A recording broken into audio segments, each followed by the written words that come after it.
আসসালামু আলাইকুম আরহামাতুল্লাহি ওয়া বারাকাতুহু। আশা করি সবাই খুব ভালো আছেন। যে যেখান থেকে ভিডিওটি দেখছেন আল্লাহর রহমতে সুস্থ আছেন। কে কোথা থেকে ভিডিওটি দেখেন সেটা যদি মেনশন করেন তাহলে খুব ভালো লাগে জানতে। এবং ভিডিওটার নিচে যদি কমেন্ট করেন কোনো প্রশ্ন থাকলে সেটাও জানাতে পারেন। আমি চেষ্টা করি উত্তর দেওয়ার জন্য ইনশাআল্লাহ। তো অনেকেরই প্রশ্ন থাকে যে এটা কোন জায়গায়। আমি হচ্ছে নিউ ইয়র্ক স্টেটে থাকি। তো এটা হচ্ছে নিউ ইয়র্ক স্টেটেরই একটি বনাঞ্চল বলতে পারেন, যেখানে পাহাড় আছে, অনেক লেক আছে। তো এই জায়গাটা এই ফল সিজনে পাতার কালারগুলো চেঞ্জ হয়, সেই জন্য দেখতে খুব সুন্দর লাগে। তো আমরা বাসা থেকে ড্রাইভ করে যতদূর যাওয়া যায় সেভাবে যাই আসলে। তো মাঝখানে একটা জায়গায় থেমে আমার বাচ্চার একটু খেলার জায়গা আছে, ওইখানে একটু খেলাধুলা করে। তো এবার তার মুডটা বেশি ভালো ছিল না, সে খেলতে চাচ্ছিল না। তো এখানে আরেকটা জায়গায় আমরা হচ্ছে একটু থেমে দুপুরে খাওয়া দাওয়া করলাম। খাওয়া দাওয়া বলতে হচ্ছে মুসা হচ্ছে পিৎজা খেলো, আর আমরা পরে আবার দুজনে মিলে একটা গার্লিক ব্রেড নিলাম, বেশ বড়ই ছিল। তো সেটা আবার তিনজনে মিলে খেলাম আর কি। এই হচ্ছে আমাদের খাওয়া দাওয়া। তারপরে একটা লাইব্রেরি পেলাম। মুসা লাইব্রেরিতে যেতে সবসময় লাইক করে, তো ওকে লাইব্রেরিতে নিয়ে গেলাম। ও লাইব্রেরিটার ভিতরে কিছু বই টই দেখলো।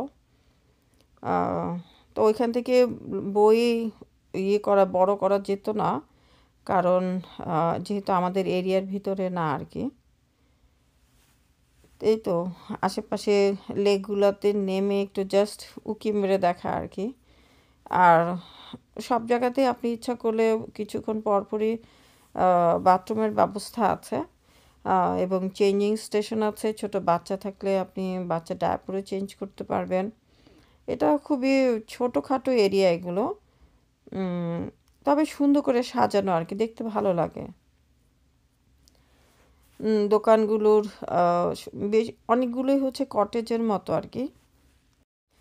তবে লোকজন আমাদের মতো শুধু ঢু মেরে পাতা দেখবে বা একটু লেকে ঢু মেরে চলে আসবে এটা করে না। অনেকে কায়াকিং করছে, প্লাস সারাদিনের জন্য বা 2-3 দিনের জন্য যায়। তারপরে হাইকিং করে, মানে পাহাড়ে ওঠে আর কি, হেঁটে হেঁটে। আশেপাশে কিছু ফলস আছে, সেই ফলসগুলো দেখে। তা আমরা আসলে জাতীয় কোনো কিছুই দেখিনি, কারণ হচ্ছে আমি ছাড়া আসলে আমার হাজবেন্ড বা আমার বাচ্চা তাদের কারো এই ব্যাপারে কোনো উৎসাহ নাই। আমি মুসাকে জোর করে মাঝে মাঝে বলি যে তুমি এটা দেখো, এটা দেখো, পানিতে একটু পা ভিজাও, ভালো লাগবে। ওর আমার হাজবেন্ড এগুলো দেখতে বা কোনোটা এনজয় করে, এগুলো পছন্দ করে না আসলে, তার এনজয়মেন্ট তো সে, আমি যেতে চাই জোরাজুরি করে এক প্রকার ওকে নিয়ে গিয়েছে আসলে। তো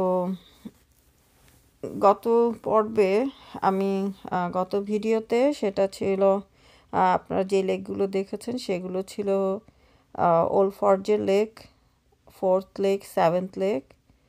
আর এখানে যে লেকগুলো আছে সেগুলো হচ্ছে cascade lake, blue mountain lake. তো আমার অনেক দিন ধরেই শখ ছিল ক্যাসকেড লেকটা দেখবো আর কি। তো আল্লাহ সেই শখ পূরণ করেছে আলহামদুলিল্লাহ। তো পরবর্তীতে ভিডিওতে ক্যাসকেড লেকটা সুন্দর করে আপনাদের দেখাবো, খুবই সুন্দর। আর ব্লু মাউন্টেন লেকটা আমার অলওয়েজ ভালো লাগে। সামারে অনেক সময়, মানে আমার মনে হয় যে সামারে আসলে বেশি ভালো হয় জায়গাটাতে, কিন্তু আসলে সামারে আসা হয় না, যে একটু সময় নিয়ে যে আসা। এখন ঘরের লোকের যদি উৎসাহ না থাকে তাহলে আসলে বেড়াতে আসা যায় না, এটা একটা সমস্যা। কারণ এইসব জায়গায় 2-3 দিন একটু টাইম নিয়ে আসতে হয়। তো গত পর্বে যার কথা বলছিলাম যে আতিকা, তার ভাইয়ের নাম হচ্ছে সাইদ। তো এরা দুজন হচ্ছে জাইদ ইবনে আমর, তার সন্তান। তা আমি জাইদ ইবনে আমর কিন্তু মুসলিম, মানে প্রফেট মুহাম্মদ সাল্লাল্লাহু আলাইহি ওয়াসাল্লাম নবুয়ত প্রাপ্তির আগে উনি মারা গিয়েছেন, তবে উনি মূর্তি পূজা করতেন না এবং অ্যালকোহল খেতেন না, এক ঈশ্বরে বিশ্বাস করতেন আর কি। তো তার ইচ্ছা ছিল যে তার সন্তানেরা প্রফেট মুহাম্মদ সাল্লাল্লাহু আলাইহি ওয়াসাল্লামের উম্মত হবেন আর কি। তো তার ইচ্ছা আল্লাহ পূরণ করেছেন। তার ছেলের নাম হচ্ছে সাঈদ। তো ওনার ছেলে কিন্তু যাকে বিয়ে করেছে সে হচ্ছে ওমর রাদিয়াল্লাহু তাআলা আনহুর বোন ফাতিমা, তাকে বিয়ে করেছে আর কি। আবার তার বোনকে মানে বিয়ে দিয়েছিল ওমর রাদিয়াল্লাহু তাআলা আনহুর বড় ভাইয়ের সাথে, প্রথমে যায়েদ, তারপরে আবার তার বড় মানে যায়েদ উনি মারা যাওয়ার পরে ছোট ভাই ওমর রাদিয়াল্লাহু তাআলা আনহু আবার তার বোনকে বিয়ে করেন। তো পরিবারের ভিতরে আর কি বিয়ে শাদী হয়েছে। তো যখন উনি কিন্তু একদম প্রথমে ইসলাম ধর্ম গ্রহণ করেছে, যখন মানে প্রফেট মুহাম্মদ সাল্লাল্লাহু আলাইহি ওয়াসাল্লাম ইসলাম প্রচার স্টার্ট করেন, এবং তার স্ত্রীও তখনই ইসলাম ধর্ম গ্রহণ করেছেন। তো ওনারা একদিন কোরআন পড়ছিলেন, তখন ওমর রাদিয়াল্লাহু তাআলা আনহু এসে মানে শুনতে পেয়েছে যে ওনারা কোরআন পড়ছে। তো কি পড়ছে সেটা জিজ্ঞেস করে খুব মারধর করেছে আর কি, যে কারণ উনি চায়নি যে ওনার বোনের হাজব্যান্ড প্রফেট মুহাম্মদ সাল্লাল্লাহু আলাইহি ওয়াসাল্লামকে অনুসরণ করুক, ফলো করুক বা তার ধর্মটা গ্রহণ করুক। তো পরে ওমর রাদিয়াল্লাহু তাআলা আনহু ওনাদের কাছ থেকে কয়েক লাইন শোনার পরে তিনি নিজেও ইসলাম ধর্ম গ্রহণ করেন। তো এই সাঈদ রাদিয়াল্লাহু তাআলা আনহু তাকে কিন্তু জীবিত অবস্থাতে প্রফেট মুহাম্মদ সাল্লাল্লাহু আলাইহি ওয়াসাল্লাম বলেছিলেন যে উনি জান্নাতে যাবেন আর কি। মানে 10 জন সাহাবীকে এই সুসংবাদ দেওয়া হয়েছিল, উনি তাদের একজন ছিলেন। তো তাকে একসময় বাগদাদের মানে গভর্নর করে পাঠানো হয়। তো উনি দেখেন যে সেখানে এত জাঁকজমক অবস্থা, তো ওনার কাছে মনে হলো যে আমি এই দুনিয়ার চাকচিক্য, দুনিয়ার এই আরাম আয়েশ এটা উনি চাচ্ছেন না। তখন উনি কী করলেন, উনি বললেন যে না, আমাকে এটা থেকে অব্যাহতি দাও, অন্য কাউকে এখানে পাঠাও। তো উনি সেখান থেকে চলে আসলেন। তো উনি অনেক দিন বেঁচে ছিলেন, মানে সব খলিফারা মারা গিয়েছে, তারপরেও উনি বেঁচে ছিলেন, দীর্ঘ জীবন পেয়েছেন। তো ওনার যখন মোটামুটি শেষের দিকে বয়স, তখন এক মহিলা একবার বলল যে আমার জমি উনি ভোগ দখল করেছেন, জমি মানে অন্যায়ভাবে যেরকম দখল করে সেই রকম। এখন সেটা সবার কাছে অবিশ্বাস্য মনে হয়েছে, এবং আসলে উনি খুবই মনে কষ্ট পেয়েছেন, যেই মানুষটা গভর্নর হওয়া মানে হয়েও সেটা ত্যাগ করতে পারে, যা উনি এটা চাচ্ছেন না। এবং উনি যখন যুদ্ধ করতেন তখন উনি ওনার নামটা মানে উনি অ্যানোনিমাস হিসেবে যুদ্ধ করতেন, যাতে মানুষ ওনাকে না চেনে। এইরকম একজন মানুষ আরেকজন মহিলার জমি ভোগ দখল করবে, এটা তো আসলে নট বিলিভেবল। উনি খুবই কষ্ট পেলেন। তখন উনি আল্লাহর কাছে আসলে ওই মহিলার নামে একটা বদদোয়া করলেন। সেটা হচ্ছে যে উনি বললেন যে আল্লাহ, এটা যদি মিথ্যা হয়ে থাকে তাহলে তো এই মহিলার এই যেই জমির ভিতরে তার মানে যেটার কথা বলেছে এখানেই যেন সে মারা যায় এবং সে শাস্তি পায় আর কি। তো পরবর্তীতে ওই মহিলা ওইখানেই, ওই জমিটার মধ্যে ওইখানেই মারা গিয়েছে এবং সে অনেক কঠিন শাস্তি পেয়েছে। তো এই ব্যাপারটা হচ্ছে যে অনেক কষ্ট পেয়ে মারা গেছে ওই মহিলা। যে মানুষ যদি কেউ কারোর উপরে জুলুম করে, তখন সেই যার উপর জুলুম করা হয়েছে, যাকে অপ্রেস করা হয়েছে, সে যখন আল্লাহর কাছে যদি বদদোয়া করে, তাহলে যে মানুষটা জুলুম করেছে তার উপর গিয়ে কিন্তু সেটা পড়বে। অর্থাৎ কাউকে যদি আপনি নির্যাতন করেন এবং সেই নির্যাতিত পার্সন যদি আপনার এগেনস্টে আল্লাহর কাছে দোয়া করেন, তাহলে সে মুসলিম হোক আর নন মুসলিম হোক, যেই হোক, আল্লাহ সেটা কবুল করেন। টুডে অর টুমরো এটা তার উপরে যেয়ে পড়বে। সেই জন্য আসলে খুব অনেক সময় মনে হয় যে না, আসলে কিছুই হবে না, বা যারা নির্যাতন করে বা যারা ধরুন অ্যাবিউজ করে, যারা জুলুম করে, তারা অনেক সময় দেখা যায় ভাবে যে পার পেয়ে যাবে আর কি, যে হ্যাঁ, নাথিং ইজ হ্যাপেনিং। দিনের পর দিন হয়তো বা করতে থাকে, কিছুই হয় না, কিন্তু কোনো না কোনো সময় যে তারা আটকে যায়। এবং যদি কেউ বদদোয়া দেয় তখন সেটা কিন্তু আল্লাহর কাছে চলে যায় সরাসরি। এটা বলা আছে যে যে নির্যাতিত, তার দোয়া এবং আল্লাহর মধ্যে কোনো পর্দা নাই, এটা একদম স্ট্রেইট আল্লাহর কাছে চলে যাবে, মানে একেবারে অ্যারো আর কি। তো এই কারণে জীবনে অনেক ধরনের পরিস্থিতি আমাদের জীবনে আসে, অনেক ধরনের মানুষের সাথে আমাদের পরিচয় হয়, এবং মানুষ অনেক সময় অনেক অহংকারী হয়ে যায়। অহংকারী হয়ে তখন ভাবতে পারে যে না, আমার তো আসলে আমার থেকে, মানে আমি যদি কাউকে কিছু বলি সেটা তাকে শুনতেই হবে, আই এম দ্য বস। আসলে বস কিন্তু একজনই, বস হচ্ছে আল্লাহ। এই যে এখন অনেক সময় অনেক কিছু আমরা আসলে পেপারে দেখি বা নিউজে শুনি, তারপরে হয়তো আমরা সেটা নিউজটাকে আর ফলো করি না যে না পরবর্তীতে কিছু হলো কি না, তো পরবর্তীতে ডেফিনেটলি কোনো না কোনো সমস্যার মধ্যে পড়ে ওই মানুষগুলো, যে মানুষগুলো নির্যাতন করে বা অত্যাচার করে। আজকে যে রাজা হিসেবে অন্যকে শাসন করছে, কিছুদিন পরে তার হয়তো বা খবর পাওয়া যায় না যে সেই রাজা বা রানী কোথায় আছে। এখন যারাই কোনো একটি বড় পদে বসবেন, সেটা আপনি গৃহকর্তা হতে পারেন, স্বামী হতে পারেন, বাবা হতে পারেন, কোনো অফিসের বস হতে পারেন, অথবা আপনি শাশুড়ি, আপনার আন্ডারে আপনার ছেলের বউ একই বাসায় আছে, আপনি হাতে ক্ষমতা, যেই হন না কেন, অথবা আপনি শাসক, তখন ক্ষমতাটা ভেবে চিন্তে ক্ষমতার কাজগুলো করতে হবে, যে হ্যাঁ, আমাকে যে ক্ষমতাটা আল্লাহ দিয়েছে, সেই ক্ষমতাটার আমি যেন অপব্যবহারটা না করি। মানুষ সাধারণত ক্ষমতা হাতে পেলে সেটার অপব্যবহারটা অনেক সময় করে ফেলে। এইটা হচ্ছে ব্লু মাউন্টেন লেক।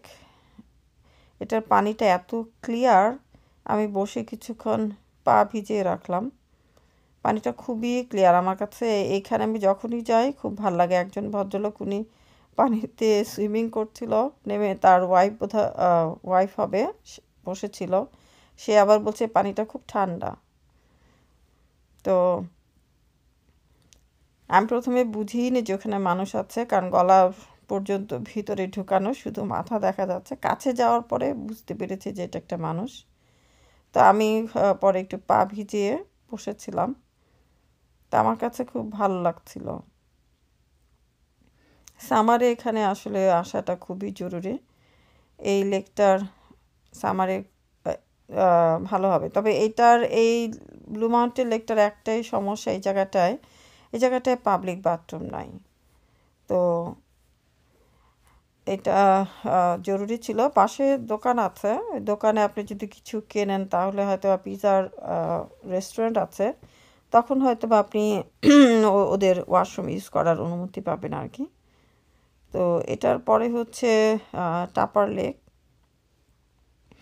তো টাপার লেকে হচ্ছে বা এরপরে হচ্ছে লং লেক। আমি টাপার লেকে আসলে গাড়ি কিছুক্ষণ থেমেছিল, কারণ আমি একা ছিলাম, আর দুজন বাপ বেটা দুজন মিলে আমাকে খুবই বিরক্ত করেছে। তো আমি গাড়ি থেকে নেমে টাপার লেকের পাশে একটা জায়গা, একটা বাসার মতো আর কি, একটা ওখানে পরিত্যক্ত একটা বাড়ির সামনে অনেকক্ষণ বসেছিলাম, প্রায় আধা ঘন্টার উপরে। তো অনেকক্ষণ পরে আমি আসলাম, যে আর তো কিছু করার নাই, তাদের সাথেই যেতে হবে।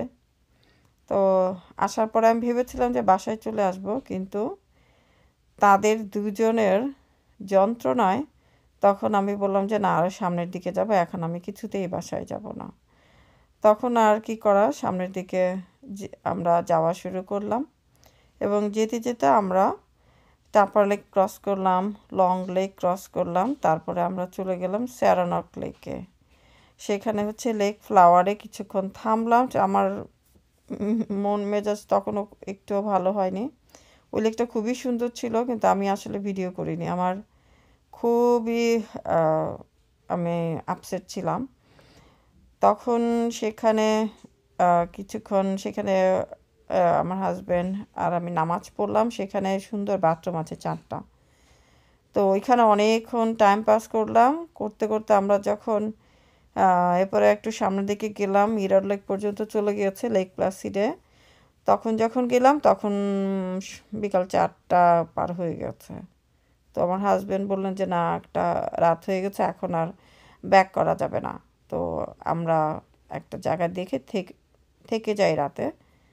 তো একটু শহরের বাইরের দিকে, শহরের ভিতরে হোটেল তো অনেক এক্সপেন্সিভ, আমরা একটু শহরের বাইরে দিকে আমরা একটা ইনের থাকলাম, ভালোই, খারাপ না। তো সেখানে রাতে থাকলাম, থেকে বিকেলের দিকে আমরা সন্ধ্যার দিকে একটু ক্যাসকেড লেকে গেলাম। ক্যাসকেড লেকটা সন্ধ্যার দিকে আমার কাছে খুবই সুন্দর লাগলো। তারপরের দিন সকালে আমরা আবার সকালবেলা ক্যাসকেড লেকে গেলাম, গিয়ে মেমোরিয়াল হাইওয়ের নিচে পর্যন্ত গিয়েছি, হোয়াইট ফেস মাউন্টেনে, কিন্তু আমরা আসলে মাউন্টেনে উঠিনি। মাউন্টেনে উঠতে হলে আপনাকে প্রতি গাড়ি বাবদ $25 এবং প্রতি পার্সন বাবদ আপনাকে আরও এক্সট্রা $20, এরপরে $10 এভাবে করে দিতে হবে। তো টোটাল $55 লাগবে জাস্ট গাড়িটা নিয়ে উপরে উঠতে।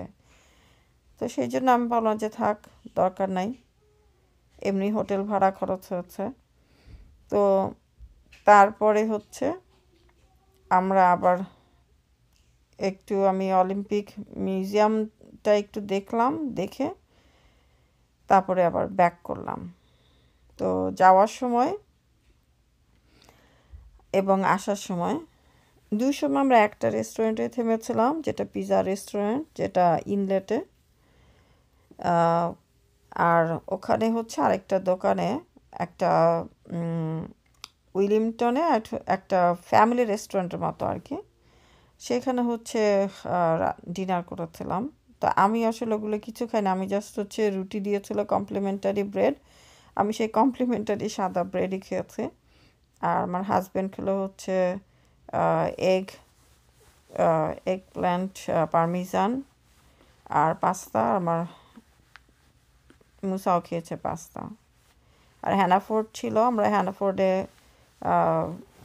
সকালের নাস্তার জন্য এবং স্ন্যাক্সের জন্য কিছু গ্রোসারি করেছে। এই তো আমাদের উইকেন্ড কাটলো এভাবে। তো আর আসার সময় মুসা আমাকে কোনো লেকে আর থামতে দিবে না, মামি আর কোনো লেকে থামতে হবে না। ও খুবই সে শনিবার রোববার বাসায়, সে হচ্ছে প্লে স্টেশন নিয়ে বসে থাকতে চায়, সে বাইরে যেতে চায় না, এটা একটা সমস্যা। তো আসার পর্বটা আমি যে উইলিংটনের যে সময়টা কাটিয়েছে আমরা হোয়াইট ফেস মাউন্টেনের আশেপাশে, সেটা পরবর্তী ভিডিওতে দেখতে পাবেন।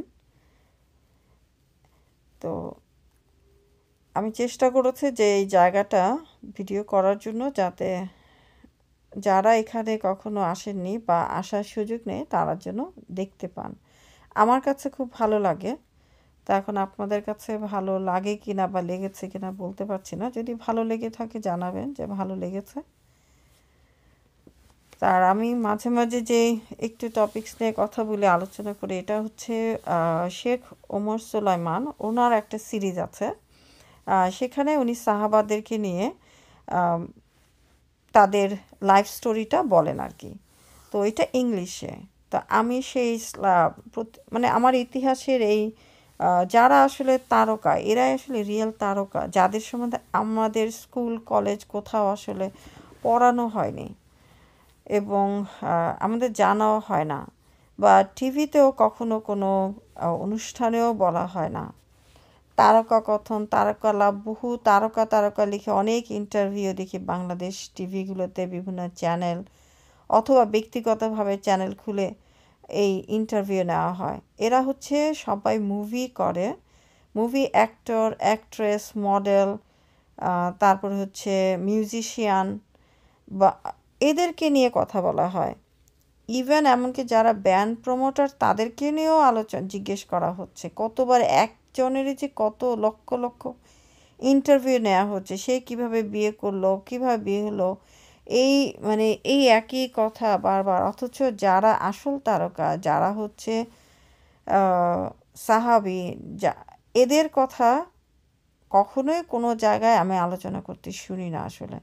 তো আমি শেখ ওমর সুলাইমানের, যে উনি হচ্ছে আমেরিকার একজন খুবই পপুলার ইমাম এখানকার, তো ওনার লেকচারগুলো, ওনার অনেক সাহাবাদের উপরে ওনার অনেক লেকচার আছে, সেগুলো আমি শুনি। তো শুনে আমি সেটাই আপনাদেরকে বাংলাতে ট্রান্সলেট করে আমি আপনাদেরকে সহজভাবে বলার চেষ্টা করি। কারণ ইংলিশটা যদি এখানে দেখা, অনেকে ইংলিশটা বুঝতে পারবেন না, কারণ হচ্ছে ওনার ইংলিশ টোনটা তো আমেরিকান অ্যাকসেন্ট, এবং বাংলাদেশে সবাই যে ইংলিশটা বোঝে তা কিন্তু না। মোটামুটি হয়তো বা কিছু কিছু বোঝে, কিন্তু অত ভালোভাবে বোঝা সম্ভব হবে না। তো সেই জন্য আমি ওনার একটা লেকচার শুনে আমি সেটাই শেয়ার করলাম আর কি, সেটাই আপনাদেরকে শেয়ার করি। এমন না যে আমি নিজে খুব বিজ্ঞ পার্সন। তো